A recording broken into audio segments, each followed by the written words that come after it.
Well, good morning, everybody. Welcome to the Underhood Show presented by Hambelton Ford. My name is Phil Nightingale. Morning, Josh. Good morning. It's a beautiful Saturday morning out there, isn't it? Sunny and 70. That's somewhere, just not here. Just If I knew where that was at, I'd like to get in an airplane and get there, is what I tell you. Where I'm at. I'm sick of this cold weather. So I told everybody a long time ago, I'd much rather sweat than freeze. Yeah.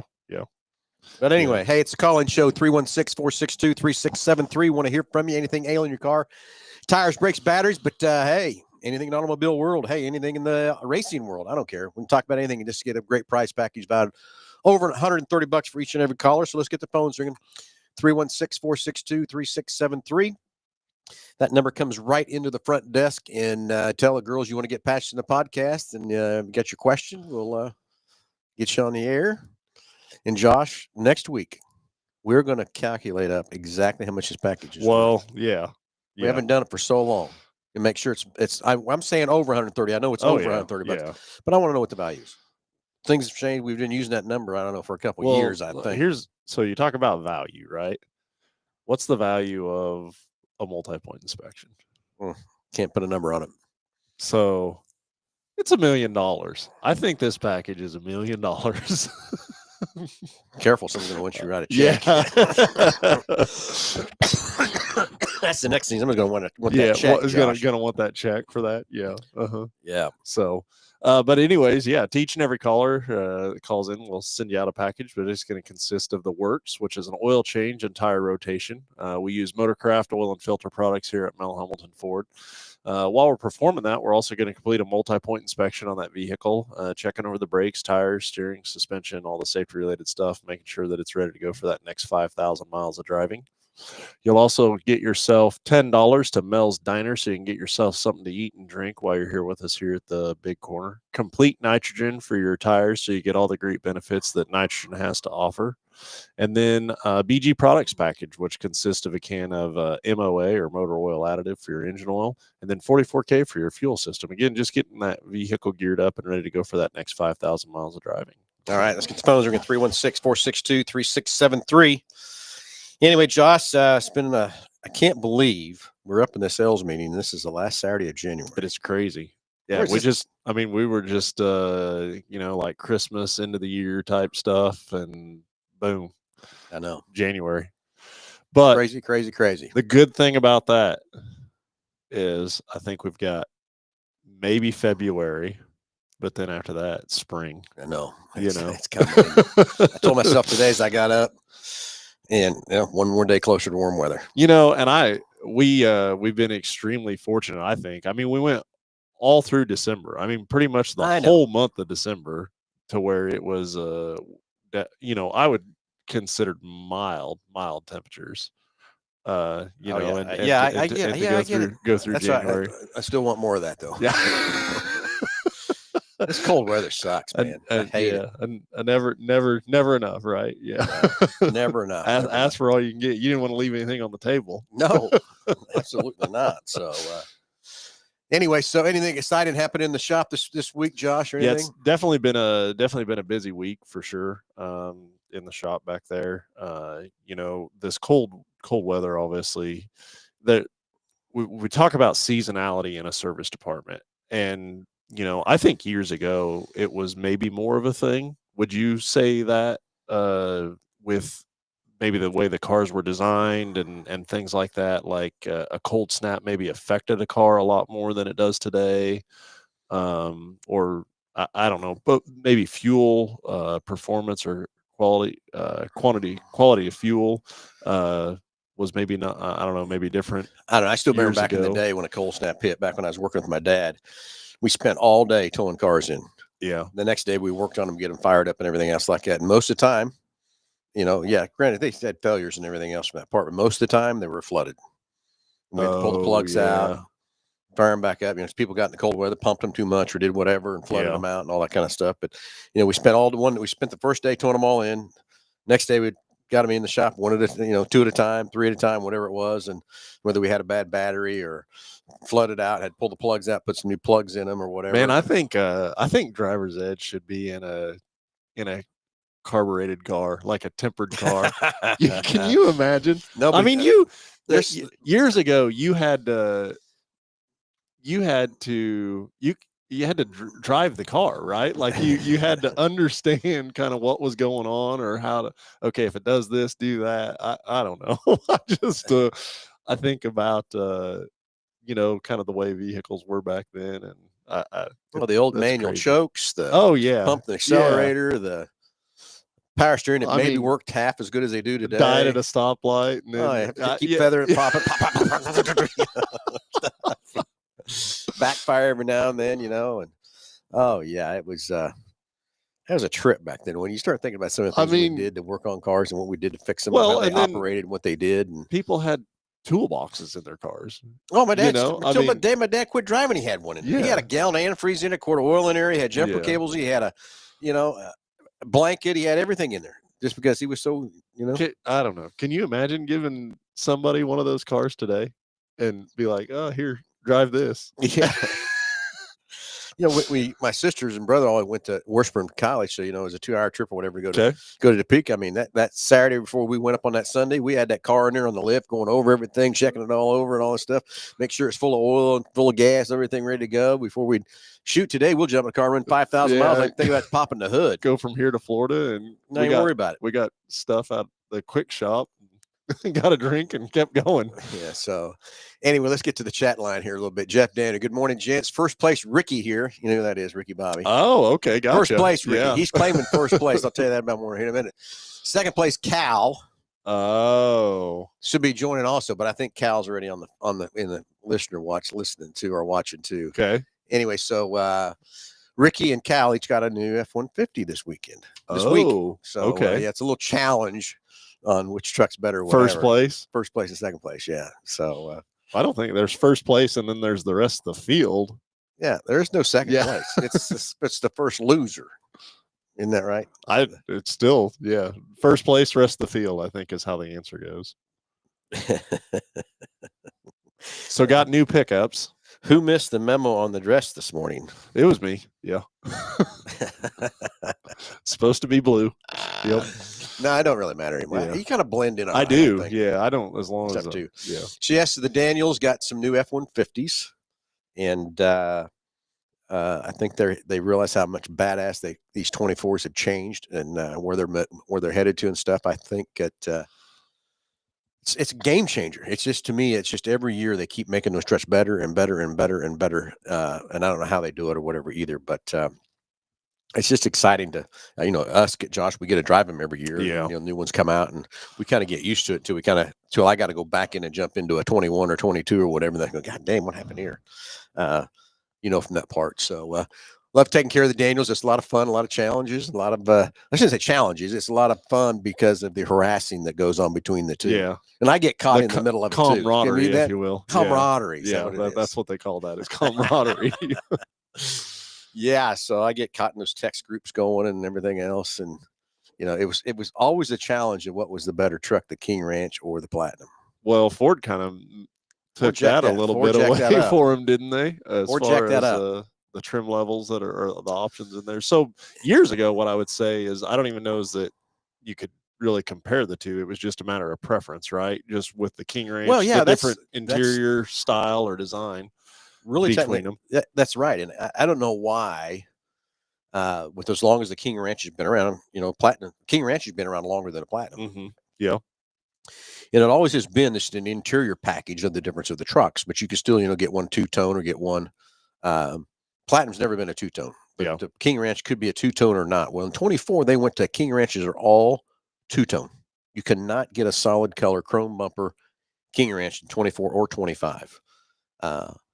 But then they took and made 3 levels of Platinum, and they took away the limited, is what they did.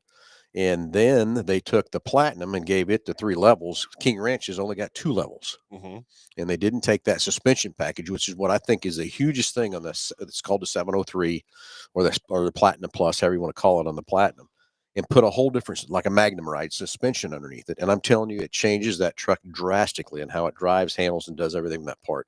Until you get behind the wheel of one of them, it's night and day different. So basically, you got a base Platinum, you got a base King Ranch, which are kind of the same things from that part. Really, no, it's just a standard equipment. Not much you can add to that truck. Can't even put a sunroof in them. Yeah. Then you got the middle grade Platinum, which is their blackout package. Blackout wheels, blackout handles, blackout grill, all that kind of stuff too. We used to have a Platinum. You could put everything on it, and then you could add a blackout package to that truck if you wanted to or not. But now that's just the middle package. And then the top level package went, which was the Limited, and brought it down into the Platinum nameplate, basically. And you get a whole better, different seat, in my opinion, too, along with that suspension package and 22-inch wheels instead of 20. Truck, yeah. Just the truck just drives and handles so much better. Yeah, they started going down that seat, I think, years ago, and then or a couple years ago, and then I think COVID kind of kiboshed the seat deal for a little while, didn't it? Now it's turning around and coming back out.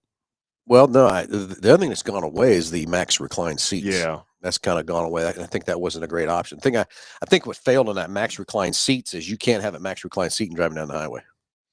Yeah, if you put it there, it stops you or whatever from that part. So I don't think that was a great option. I think it was a great option if someone's going to travel a lot or whatever to lay that seat down, but it still wasn't a great option. So they went back to that trim level of the Limited and brought it down into the Platinum, which I think that's a great looking seat and the way it feels and everything else too. But why they didn't give that upper trim level package to the King Ranch, I don't know. It don't make sense to me at all why they wouldn't have done that. At least get the suspension on the King Ranch, still keep the interior where it needs to be, and put that suspension package underneath that truck and give it some 22s also. But they didn't. Some marketing guru up there at Detroit think he knows more about it than we do, Josh. Imagine that, huh? So anyway, 316-462-3673. Hey, let's get the phones ringing. Next on the agenda is Delbert Alt. Delbert, we had you down there at Oklahoma, at the Tulsa. Looks you and your grandson. You said you had a blast. I know when we didn't stick around as long as we wanted to because of other things we need to get done. We went down, did the radio show down there, watched a couple races, and interviewed a few drivers, which was fun and cool. And we headed back, and Delbert and his grandson got to stick around and watch the races and stuff. And he said he had a blast. I know he's having a blast because every time I turn, I seen that grandson, had a smile on his face. You know, that's very good. Right? Yeah. That's always as far as action packed and racing. I don't know. You know, just a couple of races that we sat through. One of them probably was the longest race that I'd ever seen down there as far as flags and stuff like that. But you just don't run into that down there very often at all. Well, those guys were qualifying hard, trying to move up through the features, move up through there, and they just were banging on everybody. Yeah, for sure. That would be I don't know. I think that'd be a really fun race. I really do. Yeah. I'd love to take one of those cars and run around there. By myself. It's gonna have to be empty. Like by myself. Yeah. No, I don't even want anybody in the stands. Oh yeah, you got somebody in the stands. No. we don't need no video of this deal. Oh, well, I got some video. But I would love to try one of those things too. I think it'd be fun. They're basically like 400 horsepower and what they say, 1,100 pounds. Yeah. So as far as horsepower to weight ratio, Dodge, right? We're moving. Yeah, it was fun. It would be fun to get in one of those cars and get after it and go. So, but anyway, good time at the Chili Bowl. Next thing coming up is Race Open House. Well, I guess we should talk a little bit about next Saturday. Yeah. We are putting on a tech class for the tech inspectors of the IMCA racing divisions, all divisions. Dave Brin, the head tech guy, is going to come out of down here to Wichita at our warehouse. We're going to open up to any tech guy that techs at an IMCA track or the race promoter that runs a racetrack. No drivers are allowed to come into this. It's not about driving. This is about teching the cars, making sure they meet the requirements of IMCA. We are working on having the new metric frame that they've come up for the stock cars. Speedway Motors, a partnership we have with them, they're going to probably have that here for us so the racers and tech guys, not the racers, can look at it, to check it out so you know how to tech that frame from that part. And also there's a new motor available to be able to run in the A-Mod. So we think we're going to have one of those sitting here too for the tech inspectors to be able to actually tech that new A-Mod motor, because I'm afraid if we don't know how. The reason we discussed doing this, a couple of us around here in the local area decided to do this because of that new motor in A-Mod could get out of hand real quick. Mm-hmm. If someone's not teching it right and knowing what they're doing with that new motor, with the new rules and stuff like that too. So we're going to have a class all day next Saturday. Josh is going to find somebody to hang out with him on the show because I want to be over there at the tech meeting. It's going to start at 9 a.m. next Saturday, but I think it's going to be a great thing. I hope we invited every IMCA track across the country. Whether they'll come or not, I don't know. I hope a few states or whatever will come. We're going to have a drawing for about $1,000 toolkit for the tools they'll be able to use when they're teching. Very cool. And stuff too. So it should be fun. to go through these cars, and we're going to have one of each of the classes over there from that part. So it'll be a fun time for these tech guys to learn and get better at teching these cars. Because that's as racers, that's what we want. We want to be teched, but we want to be tech correctly. We want to know the guy. I've been in so many racetracks, and the guys are having us do stuff, and I look at him. I said, "Are you kidding me? Why are we doing that? That has no bearing whatsoever on what you're teching." But it's just because they're not been trained, and I get it. And it's hard to get somebody to get trained up as good as Dave Brent is and knowing every car inside and out. So that's why we're trying to do this, get these up to make sure the racing is doing more to be competitive like IMCA does with their classes. And every racetrack has a tech guy. Yeah. No care what division you're in or whatever. But we just decided with that new motor coming out, this new frame coming out, and some of the things we've seen across the area with the tracks and some of the tech inspectors that I've come across. I mean, they're good guys. They're meaning well. They just haven't been trained. So we've got a lot of commitment, a lot of guys coming and stuff. So just excited for next Saturday for that part too. Just to keep everybody on the same field, right? So everybody wants to be treated on the same, on a fair level playing field. That's one thing about IMCA. The rules are so strict and so tight. Someone's going to cheat. You'll see it real quick. Yeah. From that part too also, but it's still to consistency to be able to go from track to track to track and it be the same. Yeah. Yeah. One of the complaints that you hear a lot too is, say one track will check this, another track checks that, then he goes this track and he gets caught. Well, you know what? They can't at a racetrack when the race is over, they can't tech the whole car. Yeah. They have to check different things and stuff like that just to kind of spot check things is kind of what it is. And racers will get bent out of shape when they get caught. Well, you know what? You were illegal to those other tracks too. They just didn't tech that part of the car from that part too. So that's another thing that gets irritating with the racers and stuff and being consistent and that sort of thing. But again, you don't want the tracks checking the same exact thing every race, every stuff, because then you know what you're checking and you can cheat somewhere else from that part. So anyway, so next thing is the race open house. That is right around the corner. February 15th. And Delbert tells me to check my messenger, and he sent me a deal that says NASCAR Advanced Auto Parts Weekly Series. I think when he's showing me there, Delbert, there's also a NASCAR sanctioning body that runs around. There used to be a couple tracks around here locally used to run that, but I don't think anybody's running any NASCAR rules today or coming up for next year from that part. Don't think so. For that. Oh, it's a new sticker for my shop. Oh, he got that for a sticker for his shop. That's pretty cool. Very cool, Delbert. So anyway, so yeah, race open house. That's we're gonna have some cool cars. Last night I got some guys texting me about what they want to bring, and we are gonna have a couple cars. We're gonna have a lot of cars, but it's a couple beautiful cars and stuff going to be here. We're gonna have I'm gonna pull it up here real quick. It's a 69 Camaro, all done up with a big blower, and it's doing 940 to the crank.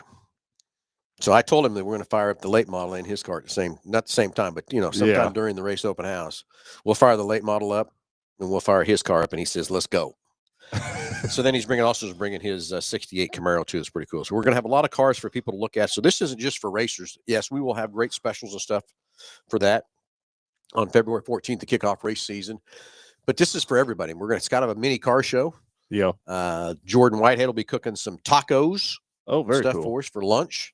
11 to 1 for that part. We'll open everything up at 9 o'clock. Josh will do the show on the showroom like we've always done. Yep. Out there. A lot of race specials, a lot of stuff like that too. We'll have lots of giveaways and things from that part, but a little mini car show and stuff. So if everyone wants to mark their calendars for February 15th, and racers surely mark your calendar for February 15th to be out here to get things ready to go and get your race season kicked off. We've been doing a lot of stuff already with racers, selling lots of parts. Not many tires. I don't know why that is, Josh. You got to be able to burn them up. Something, right? Anyway. What else, Josh? Anything? That's right around the corner for sure. It'll be here before you know it. Hey, Daniel says he's still got no heat. Dan, you need to quit screwing with that van and just get it over here so we can take a look at your van. Yeah. You're wasting too much time and money jacking around with that thing, and we need to get that thing over here and make it happen. If I remember right, last time we were kind of leaning towards the blower motor, if I remember right. Something. With that thing. For sure. So, we were talking at the beginning of the show about seasonality of repairs or service shops kind of fluctuating up and down for different things. And I suppose that depends on the shop too, right? On how busy they are. But typically cold weather always makes a big difference. And then anytime you get around any type of holiday and people traveling, you'll see an influx of that. I would say for us, around Christmas, the Christmas time, I think you get a lot of kids home from college or stuff like that, or people that are traveling for uh, the season, so to speak. But and then summertime is always, once people get out of school, and I think the heat always brings it out in vehicles as well. So as far as seasonality goes, we just stay consistent, which is again is a good thing. But as far as flow in a shop, uh, years ago, I think the weather played a larger part in vehicles breaking than what they do today. But there's still a need for that stuff. And the other day, and I was going to talk about this on the show, but we were down at the Chili Bowl after we got all that snow. I went home that evening. I forget what night it was, but it snowed a pretty reasonable amount, and I ended up pulling two people out of the ditch. And between both those people, I don't think they had 2 30-seconds worth of tread. Oh, surely. Together. Oh, they had at least one, Josh. Together. I don't think you could combine 2 30-seconds of tread on.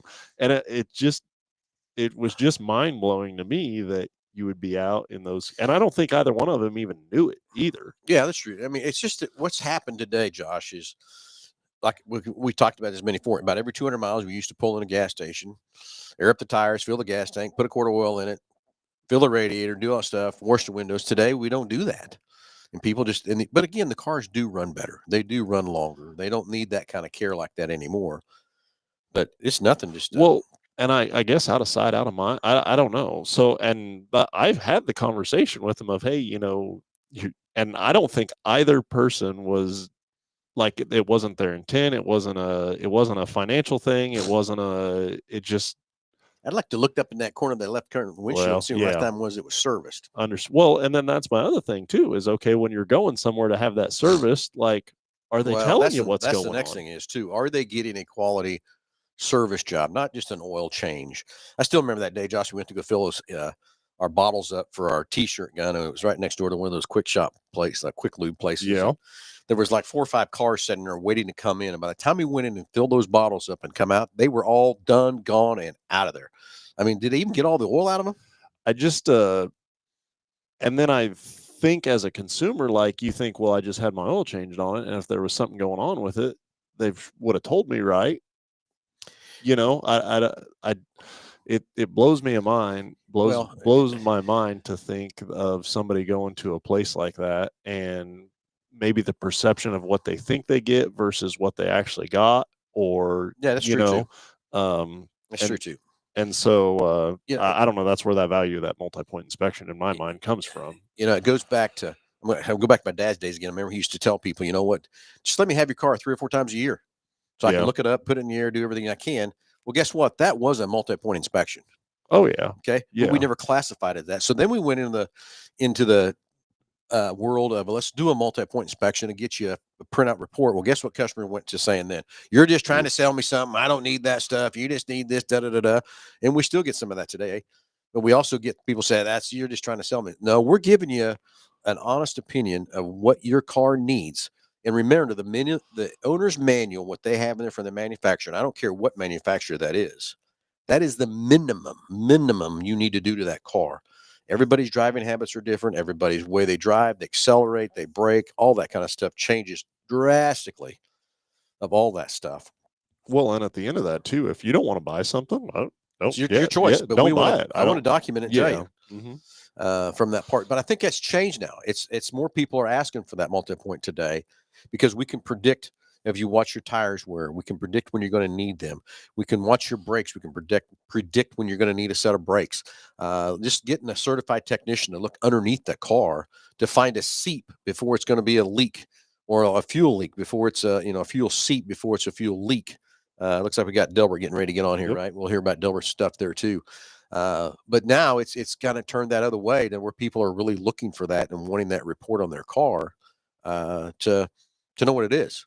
Hey, we're going to get Delbert on the line here real quick. Daniel, the tech training is not open to anyone. It's only open to IMCA track tech officials and track promoters. We're going to learn how to tech these race cars so the racers are playing even and fair. Delbert, you're live with Under the Hood. Go on, buddy. Good morning, everybody. How are we doing today? Good. How are you? Yeah. I'm wonderful, man. This is awesome. Loving the weather for the next day or so. Yeah, I get that too. So anyway, how was the Chili Bowl? Oh my God. I really literally enjoyed it. My grandson Parker, he also really enjoyed it until about 2:00 and he got bored. Yeah. So we didn't end up staying for the feature at the end, but we stayed quite a long time after y'all left. So we got back around 6:00 our time here. So yeah, there's kind of two parts to that. Two parts to that show, right? It's watching the hunt for those guys to get to that feature and seeing those guys those are the better races, in my opinion, anyway. Seeing those guys be able to get to that point and what the struggles some of them have to go through and everything is especially when you're following a specific driver and watching him kind of climb up through there, I think is a lot of fun. But then you get to the feature side of the show, and that's showy. That's showy to be able to see that and all them cars go. And yeah, I still remember several years back, but the very first radio show we did down there, we had a gentleman down there, and he's still racing down there. He was there last Saturday, all week. But Jason McDougall, yeah, he was the very first race car driver we interviewed down there. And I don't know, a couple years ago, whatever. I remember he started in that feature I was think gonna say H or something right in there. And he just kept going and kept going and kept going and kept going and kept going. And he was coming in for the D, I think. Can't remember right. He made it all that way from I to D. And he was coming in. He had the transfer spot made, and the guy behind him came in there and just whopped him out. And I thought, oh no, we are going to have a heyday. Have a heyday. And I don't know, maybe there was a fist. Maybe there was a fist fight in the pits. I don't know. I can't remember the female driver's name, but she was pretty dang awesome out there, I gotta say. And I think she won her heat, but there was also a couple of wrecks in the ones that we watched. One guy, he got upside down and the gas just went, you could see the gas come off and it got caught fire. They got him out pretty quick. So, got to give it to the hands of those people out there doing their job, just fast out there, getting these drivers to be safe so they're not hurt. I'm sure he was a little warm, but he was not hurt. He walked away, and some of the other wrecks that happened were also pretty intense, and one went flying around pretty good, and they got him out quick, and they all walked away, which is the best part about those cars. They are safe. Believe it or not. It blows me away how they know the speed they're going, but man, they can flip up in the air, flip around down, to get out and go. They can go back there and fix that car. That car's times in between the caution flags. They can fix those things. Fix it and get it back out on the track and keep going. But it was a great time. We really appreciate the support you gave me. And Parker really had a good time with Nick's son.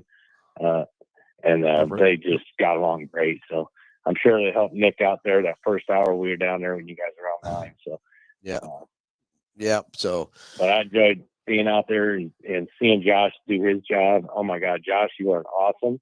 A lot of people don't know what you really do for this show, but you are the man. Appreciate that, and appreciate you coming out and spending the day. Yeah, I will say, a lot of people don't realize what Josh does for this show. I mean, he is the technical expert. No, I don't want that, because we got a lot of we got a lot of this don't work there. Yeah, so. But I will tell you the fun excitement to be down there for those, especially when a pole dash takes off and they run for the pole and all that stuff, and then they do the C features, the B features, and then they take off for the A feature. The excitement level, all that stuff is really, really cool, really fun to be a part of. But I want to say this. I watched it from my living room with my cocktail. It's pretty nice, but when that was all done, to go to bed. So I will say, and I don't. They had cold to. Too, wasn't it? Yeah, it was dang cold that day. They had to have changed something this year. I think there was just maybe more air moving, but there seemed to be a lot more dust in the air. I said the same thing, and it even showed it on the TV. Yeah. this Yeah, year it than was. years past. I don't know why either. But I think some of it was keeping the track moist, and that was part of the hard part because it was drying out really fast because the air was so dry. Yeah. So I think just because of the cold weather that we had that day affected the track, which affected the moisture level in the track. And you guys know about that with your track out there in Saltcity Racing. So it's just amazing what that water can do for the track. And boy, the dirt was flying. Yeah, it was flying, wasn't it? But it's always a good time to go down there. The atmosphere is great and that sort of stuff too. It's a fantastic race to be at. If you haven't ever been to the Chili Bowl, you need to go. It's pretty cool. So it is. You guys should just, promote this even from now till the end till next January when it starts up again. Oh, It's called the Chili Bowl for a reason. It can be chilly out there, but the temperature inside is pretty decent. Yep. Yeah, they do a good job down there. I don't know how many races that and is just for that whole everybody week. else to know, all the seats are good seats. I don't care where you sit. Yeah, there's not a bad seat in the different place. Places, Well, there's a there's a good seat everywhere. Yeah, but there's a few seats you can get You hammered can get some sitting there. pellets. We were sat by a guy that had a helmet on one year, and I remember looking over at you thinking, I'm pretty sure this guy's crazy until about the first race. And I was wanting a helmet stand is what I was wanting. Oh, yeah. There was one year up there coming off of turn one. They got those stands way up high there. And Ellie, my daughter, has got the videos of it. And I mean, they are just getting hammered. They threw out these Frisbees and they're throwing the Frisbees at the block and everything else. I mean, I look at that thing and laugh. Every time the cars were coming around. Oh, you just see them just jump up and hide there. Well, and it's all right. I mean, it's fine when they're in the pack and you first start the race, but then about, well, they start building that cushion. Yeah, or 3 or 4 laps in the race, then the field's divided and you don't have a wave of it. It's like just continually throughout the whole race. So yeah. So well, okay, Delbert. We can talk about today, guys, but we will see you on Friday. We're going to be there with 2 vehicles. So okay, hope fantastic. to see you both there, and we'll get that rear washer working, hopefully. Yeah, sure we will. Yep, very good. Delbert, thanks for calling in, and glad you had fun last weekend, and we'll see you Friday, buddy. All right, everybody. I just wanted to thank you guys again, and I'll just promote my own channel, Everything Changes 23. Everybody go check it out. Like, subscribe, all that good stuff. And hey, and if you haven't subscribed to the Mel Hambelton 4 channel or Salt City Racing channel, please do. These guys really deserve to make a little bit of money off this. They got to get to 1,000. There's a lot more there, but if you guys can watch the videos that they put out and get them to 1,000, they're getting closer. 869 is what I see today. I don't know if that's the same as now, but get them up there. We're getting there. Get that subscription. What's your channel again? Get a little bit of money coming in to pick this. Everything Changes 23. No spaces. Everything Changes 23. Go check out Delbert's channel. So anyway, buddy, thanks for calling in. Putting some more videos out next month. So perfect. All right, buddy. You guys take care. We'll see you Friday. Have a good one. See you, buddy. Bye. All right, bye. Okay, so Kyler Fetters is tuning in this morning, and Jake and I are headed to Dodge City this evening for their awards banquet for Dodge City. So it'll be fun time out there. Kyler, I'm sure you're going to have a great party for us. And so, is that at the track? No, he's having it VFW there in Dodge City. Oh, okay. But it's also the URSS Sprint Cars and his late model series awards banquet. So he's got a lot of stuff to hand out and take care of tonight. So Kyler, excited to be there. We'll be rolling out of here about 4 o'clock to get there about 6:30 to do that and pick up Jake's awards for Dodge City Raceway Park. So Kyler does a great job helping us, and we got a great partnership with him with the Salt City, and excited for the late model series he's doing, and also the sprint cars from that part too. So anyway, yesterday, Josh, we took some trucks over to BG. We've got a great partnership with BG Products, and before we get into that, I had a phone call from a racer yesterday, and he called me while we were at BG, but I never had a chance. Once I got back to the store, got things going, it was kind of crazy and stuff, and I finally called him about 4 o'clock. And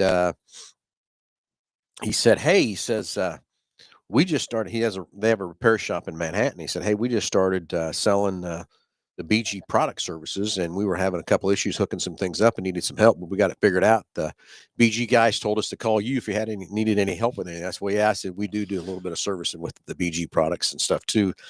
And he said, he says we just started doing it. He said, "These services we're doing, it's unbelievable what we are finding." I said, "Oh, trust me, we see it every day." people, not maintaining the Yeah. cars correctly and then taking these fluids from BG products and putting them in the cars and getting things really tuned back up and good stuff too. He was doing that. He was fighting Josh on a Chevrolet pickup trying to get the sprayer into the mass airflow sensor to spray to do the platinum intake service is what he was fighting. But somehow he got figured out whatever he was having What a he was question with or after. whatever Yeah. from that part too. But I'm telling you, as we recommend to you, as you come in with our multi-point inspections with these BG products, I promise you, that stuff goes in my race car. That stuff goes in my race trailer. That stuff goes in all of my cars that I have from that part. And it's kind of like I was talking to the racer yesterday. He races too. And I says, you know what? I run the BG oil in the engine. I run their BG transmission fluid. And I run their rear end grease in the race car. Yeah, He goes, are you kidding me? I said, no, that's exactly what I said. You should have it in your race car too. From that part. So we're going to try to do a lot more over at Salt City next year with BG to bring more awareness to the racers with BG products and stuff, and also to the consumers about what BG does from that part. Well, and we got to see that firsthand yesterday. I mean, we've been down to that facility probably a handful of times. Yeah. But what impresses me the most about that company, and again, we kind of got to look into that a little bit yesterday, but the research and development that goes into that stuff, when you were on the phone when they took me over there. Mm-hmm. I'm not sure how much of that we were able to talk about, but yeah.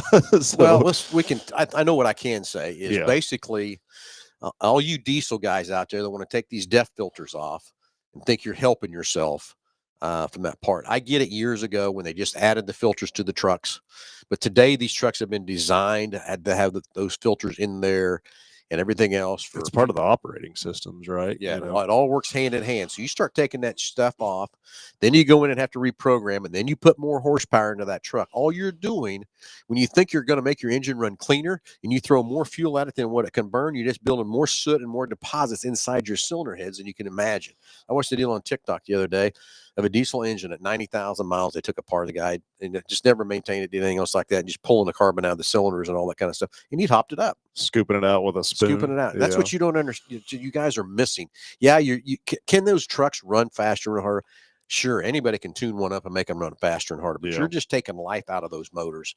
It's all you're doing. Whether you think you are or whether you're not, that's all you're doing is taking life out of that motor. And if you want to call me out on it, do whatever. I don't care. I know the truth. That's all you're doing when you're putting more fuel. When you put more horsepower to those diesels, the only way you can do that is add more fuel. Yeah. When you add more fuel that it can't burn and that black smoke's coming out the back, you're just clogging everything up. And everybody says, "Oh, I hate them EGR valves. It's making it burn its own trash." Well, you know what? Yeah, it probably is. But there's also ways to clean it and take care of it too. Well, and from a manufacturer standpoint, my biggest thing with putting or deleting a system, the particulate filter and taking that stuff out of it is maybe not so much that part of it, but it's the tune side of it. Like there's not a reputable company out there because the emissions, the federal government has shut down every company out there doing it. So you just have a guy that potentially may or may not know what he's doing in tuning this thing. Yep. And the adverse effect, long-term effect of that long-term, it's going to take life out of that engine. Yeah. So we got another caller on. We'll get Greg patched in here in a minute. But anyway, there's always that problem, and everybody bitches about, well, this DEF fluids caused this problem, and it's got this deal. It causes me check engine lights and all this kind of stuff. Hey, just like anything else, it's got sensors, it's got stuff to go wrong with it. But this regeneration of going in and cleaning that filter works as long as when that regeneration hits and you keep driving your truck long enough to get it to go through that process to clean that filter. Got Greg? Yeah. Let's go to the phones and talk to Greg. Greg, good morning. You're on live with Under the Hood. Good morning, guys. Good morning.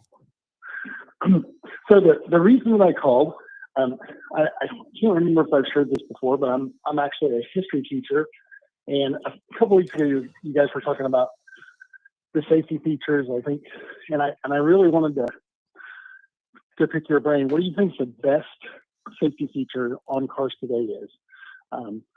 We go back 50, 60 years. We're talking about things like seat belts, but then airbags are in the list. What about traction control? I don't know. Okay. I have thoughts, but what do you guys think?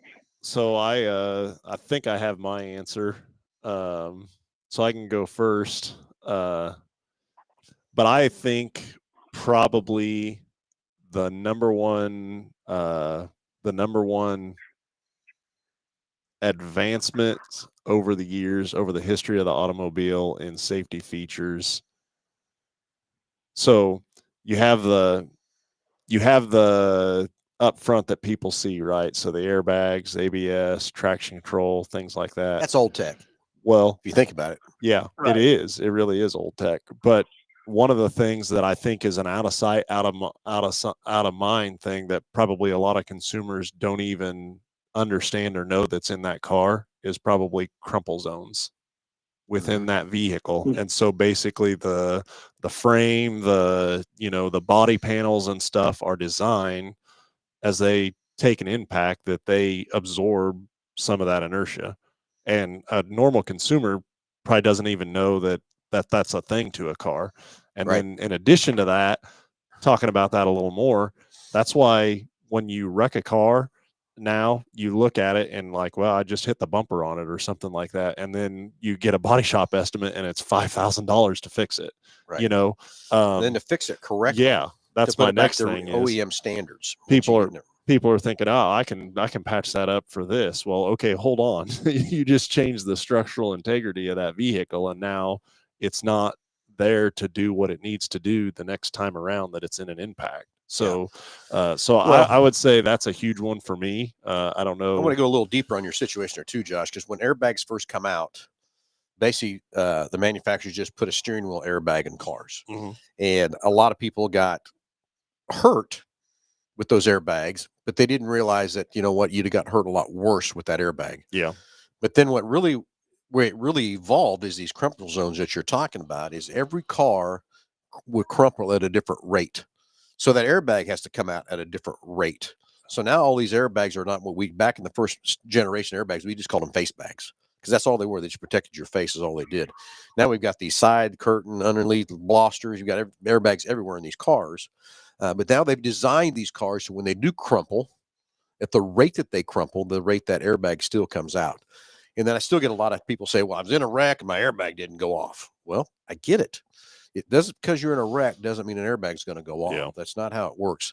It's the inertia that it takes that car stops and how quick it stops. It's going to make that airbag come out from that part. So I agree with, I just want to add that part in there. And even in advancements in technology, now the airbags have 2 and 3 stage deployments anymore, as opposed to before it was just one bag, one stage of deployment. There's so much that goes into the science behind it as far as seat position and impact and that's weight of driver is the other thing. You got sensors in the seats to know what airbags to blow, whether there's an occupant in there and how heavy they are and stuff like that. Weight and everything too. Yeah. So good point on that one. I still think where us as consumers today, what we take for granted too much is our brakes. Granted, the analog brake is old technology and that sort of thing too, but I also remember in 1985, I was on this to peek at the Pontiac service drive, and in came my Pontiac service rep, and he was driving a Pontiac 6000 STE with their first generation of ABS brakes on it. And I mean, this unit was about this big underneath it where the brake master cylinder was. And when you step on the brake, when it was sliding, whatever, you feel the pedal going. Today, we've went to the technology where there's nothing, you feel nothing any different or whatever. And I think we take too much granted of our brakes. We rely on them that it's going to stop us quick. I watch people coming up the stoplights and stuff like that and just hammer the brakes and stuff too. When I think we'll get too reliable on our brakes. Yeah. Thinking they're going to stop us. And most time they do, but there's going to be that time when it doesn't, when you hit that sand or salt or ice or whatever from that part too. So you think ABS or say again? Yours is ABS? I think the technology has grown in ABS because I've always said you got to be able to stop before you go. Yeah. Okay. And being safe, that's the first safety factor, in my opinion, is your brakes on your car from that part. My opinion.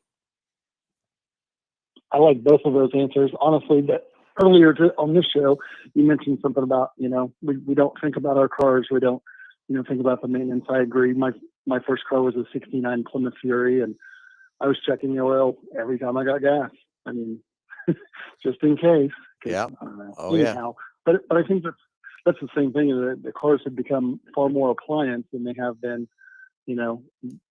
some car that we have a connection with, and that it takes magic. That 69 Fury, the ignition cylinder would fall out, so when you pull the key, yeah. you have to put your finger against it so it didn't pull it all the way out. Remember that well too. Yep. Yeah. But the real thought there is that we don't have to think about it, but we should at least consider, things like, I don't know, even checking the oil, checking your fluids. But luckily, you guys do that all for us. We're really honest. The cars, when they say cars aren't made like they used to be, that's actually a compliment, because those old cars, I don't know. I really like old Buicks, Skylark or a GNX or whatever. Those are good looking cars, but man, you got into a wreck with one of those. Oh yeah. The steel bumper might not have moved, but you were thrown around. Yeah, so, the driver was the impact zone in that equation. Yeah. Yeah, very true. For sure. Very true. Anyway, sorry, it's just history, Ben. I gave my kids a writing assignment talking about history, and thinking about your guys' it's ever changing. You talk about that frequently, and we don't have to think about it. I'm going to throw something out there. If you want us to come talk to your classes sometime or whatever, Josh and I would love to come talk to your classes and talk about stuff. Well, if you want to. You guys are out at. I teach down at South High, and you guys are Yep. Mr. Culver quite often. So, Yep. I mean, you already have a presence, and Mr. Culver is great with the kids and has a great shop. I appreciate everything he does. But I teach world history, so Yeah. Very good. It's a different course.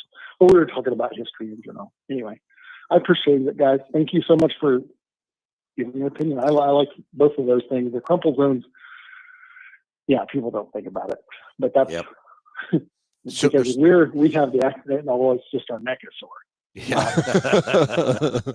Yeah. Yeah, exactly. Well, hey, thanks for the call. Appreciate it very much. Thank you. You guys have a great day. You too. Okay, Dover was giving you props for the tech deal, and Ron Gallagher's calling you out, Josh. Probably so. What's he got to say?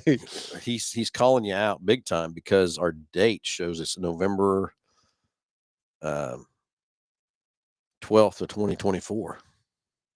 And it's on the Salt City podcast. I don't know what he's got that somehow, but I don't know. Huh. Anyway, Delbert gave you a big compliment. We got to figure that out. What we did wrong there. Okay, so anyway, what else we left out, Josh? Daniel, 2000 Dodge Ram van PC was reprogrammed. Would that have anything? Have nothing to do with your heater, Dita. Zero to do with your heater, Daniel, at all. I assume you got the correct PCM, yeah. But yeah, the PCM should have on the 2000. I don't think it has anything to do with the heater. I can't imagine it would have anything to do with the blower. So you're gonna blast back? You're gonna blast back Ron or anything at all? Well, He probably needs something back or anything if he can. Needs somebody maybe he's to on the fix wrong. it for Maybe me. he's on the wrong broadcast. Is that what it is? I just kidding, Ron. I don't even. It was Salt City, and I don't even think we have Salt City up today. So yeah. Huh. Somewhere got to figure out what's going on there. Something's messed up. Oop. Anyway, let's keep rolling. All right, it's about time. We're about out of time already. Josh. It's some fun and everything else too. So hey, everybody! Once again, next Saturday is our tech and promoter training. It's not for race car drivers. It's not for pit crews. It's only for IMCA tech officials and track promoters to come in. Dave Brin's coming in. We're going to have one of every model of the IMCA sanctioned cars, and we're going to learn how to tech these cars next Saturday. We're going to provide breakfast and lunch, and it's free of charge. Doesn't cost you anything. We're going to have a drawing for over $1,000 worth of tech package of tools for the tech guys to use in the tech areas at the racetracks. So it should be fun and exciting. I can't wait to see what else I'm going to learn about some of these cars that Dave Brin will teach. Dave is a phenomenal, full of knowledge and everything else from IMCA that does a great job at tech. A lot of guys get mad at Dave, but it's the rules. Well, when you're the rule guy, I don't know. You break the rule. Well, you're not gonna have friends. So like somebody I know, he says, I wasn't a rule breaker, I was a rule maker. Yeah. I'm the reason the rule guy's got a job. So anyway, next thing is February 15th. That's our race open house. So racers, please get ready for that. Going to have a kind of a mini car show. Going to have a lot of vendors on staff to talk to personally about your race cars. We're going to have lots of specials, lots of giveaways. Jordan Whitehead will be here with Chandler Dan's cooking Mexican food from 11 to 1. So don't miss out on that either. It's a great time to kick off race season and have some great fun and everything else too. So, Josh, have we left anything else out at all? Anything whatsoever? Just be exciting to hear about this tech class for sure. Yeah, gonna be fun. So I'll miss you guys next Saturday. I'll be in the tech class. Josh and somebody will be hanging out with you, and then the following on the 15th we'll be live on the showroom floor. But there's one Saturday. Yeah, I think so. Yep. So, everybody, hey, have a great Saturday. Stay warm, and just like we said at the start of the show, it's one more day closer to warm weather, or one more day close to go racing. There you go. Like that too. So, everybody, thanks for tuning in. Thanks for watching.